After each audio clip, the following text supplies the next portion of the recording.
on the bet that she caught this running around with other and she got mad because she wasn't looped in. That's what I'm on the bet with Cardi B. And someone like her, who's as famous and as wealthy as she is, her ego's probably out the woozah. Out the woozah. She's already a masculine. Now she has money and status? Bro, I guarantee you she was bossing this guy Stefon around. Bro, oh man, these are insufferable, bro. We'll react to this real fast as well. Cardi B. Cam Newton didn't hold back. Cardi B and Stefon Diggs breakup. All right, let's see what this guy's take is going to be on this one. I think he'd be watching Fresh and Fit on the low, bro. Him and Paul Pierce definitely watch us, dude. High right now. We kind of hot. I said we high right now. We kind of hot. He's us, man. Say we high right now. We can. Well, I got another episode of this week's Hot Take. This is a byproduct of coming from a single mother household, bro.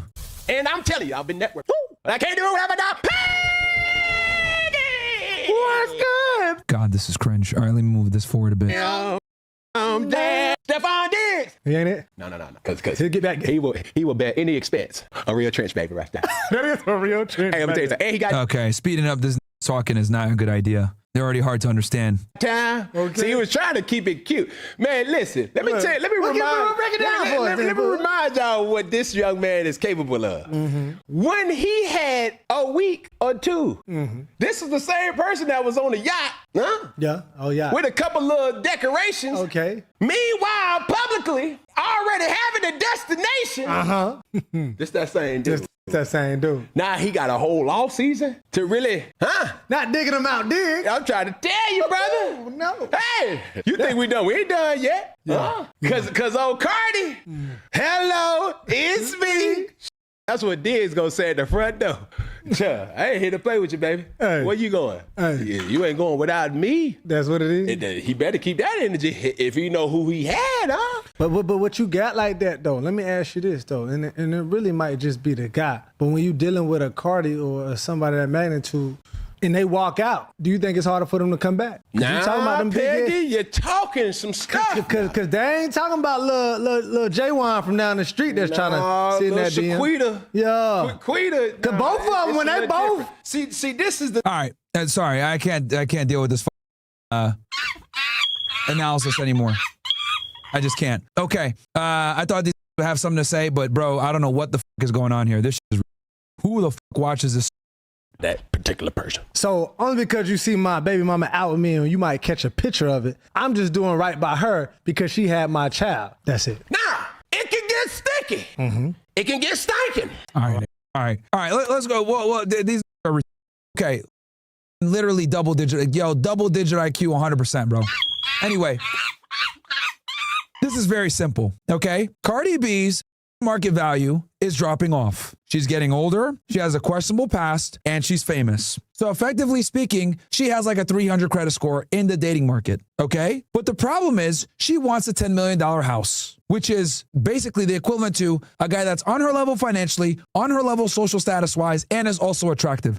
I'm near a unicorn, okay? Stefon Diggs, as a younger NFL player from what I understand, or maybe they're right around the same age, he has more weight on the marketplace than she does. Does that make sense? Because as an NFL player who's famous and has a bunch of money, he is going to have more doors open for him from the opposite gender than Cardi B is going to have. Okay? So, I mean, I knew this was going to happen from the rip, that this dude would not be faithful to this chick whatsoever, and it probably wouldn't last. Okay? I just knew that. However, given the fact that, you know, Cardi B was in an emotional state, whatever, because she broke up with Offset and she had kids with him or whatever, she made bad decisions as usual, like normal. Maybe they had some good game. He and promised her a dream, I'm sure, of a family with you, all this other shit. And the cheating probably got to her, you know? She probably had like some type of, look, I don't care if you smash, but I need to be involved, maybe. And then she found him smashing some other chick and she got mad. Like, you know what I mean? That's probably what it was. Because we saw him on the yacht with a bunch of other girls flirting and shit. So you could presume reasonably, and I'll show you guys this clip so I'm not just yapping here. This clip right here, I remember this shit went viral a couple. If you are Stefon Diggs, how can you be so...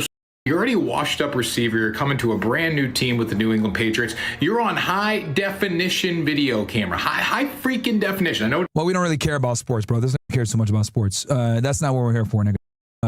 Where the fuck? Here we go. So here he is on a yacht party. Cardi B there and he was flirting with girls.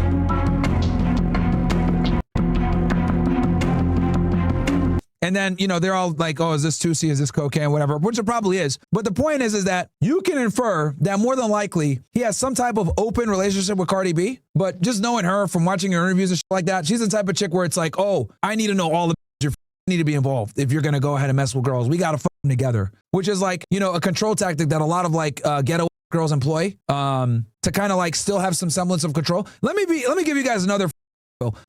Any girl that tries to tell you that she's bisexual, 9 out of 10 times that's a lie. And any girl that tells you that she's lesbian, that's also a lie. That is major cope. It's not that they actually are bisexual or enjoy the company of women or actually want to date women, okay? Because interestingly enough, women understand, and that's why they don't want to be around them. That's why they hate each other. So, you know, when women say I'm bisexual, I actually laugh. Okay, that's like when a guy says he's bisexual, right? Like if a dude is bisexual, let's be honest, gay. Like, come on, man. All right, like, bro, there's no such thing as a bisexual dude. There's no such thing, right? Just own it. Say you're gay, okay? Because we're all human, right? And we all know humans prefer the path of least resistance, right? If you're a dude, who's it going to be easier to get sex from, men or women? I think we all know the answers to that. Men, right? So if you get gratification from men, why the fuck would you bother with dealing with women?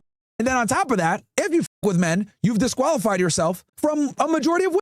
So this whole concept of like, I'm a bisexual man, it's a farce. It's a lie. It's not possible. It makes no sense. Now with women, they say they're bisexual, women do it from another perspective. Men that claim they're bisexual, right? We know it's a lie because getting with men is way easier. But when women do it, it's to be more appealing to men. Oh, I'm bisexual. Like I like girls too. Ah, yeah. It's a control measure. Oh, I want to be involved in the threesomes too. And then very few are actually legitimate, real lesbians. Very few. Okay, very few. And there's like biological reasons for this, right? Like being a lesbian exclusively, like, bro, why would you do that? Let me explain. It's like you got $1 million in the bank, right? Especially if you're like a hot lesbian and you're like not touching it. You're not using it to invest. You're just letting it sit there with like zero interest. You got your sitting at Bank of America, like, you know, and Mordecai and the gang are using your $1 million in their bank, making a bunch of money on lending that shit out on high interest. Meanwhile, you're sitting there getting 1% interest rate or no interest rate on $1 million. You're just letting it sit there. That's what being a lesbian basically is. Okay, makes no sense for either. It's extreme. It's like the least pragmatic thing you can do, and they're actually painfully pragmatic when it comes to relationships. As much as we make fun of them for being shit like that, on surface level, they are very pragmatic. Hypergamy is designed to make them pragmatic mate selectors, which is why they're more strict and more selective. The problem is that men can exhibit traits that hypergamy looks for and deceive. Does that make sense? So a guy can purport himself to be high status. He could purport himself to be financially responsible. He could purport himself to be a good potential caretaker. This is what guys with game do. They purport them to be something that they're not. Okay? So yeah, when that they're lesbian, bro, it's a lie, dude. No such thing. Only very few are actually real lesbians. Okay? And for that's for lesbians. And then bisexuality, it's cap. It's a marketing trick that we use. But I'm willing to bet that she caught this run around with other bitches and she got mad because she wasn't looped in. That's what I'm willing to bet with Cardi B. Because I know how these ghetto girls are, bro. I've dated so many of them that look just like Cardi B, talk just like Cardi B, been around these bitches so much. Like, they have a control problem. And someone like her, who's as famous and as wealthy as she is, her ego's probably out the f***ing woozah. Out the woozah. She's already a masculine. Now she has money and status? Bro, I guarantee you she was bossing this guy Stefon around. Pulling him by his fucking ear and shit. You coming over here? I gotta know every bitch you bro. Oh man, these are insufferable, bro.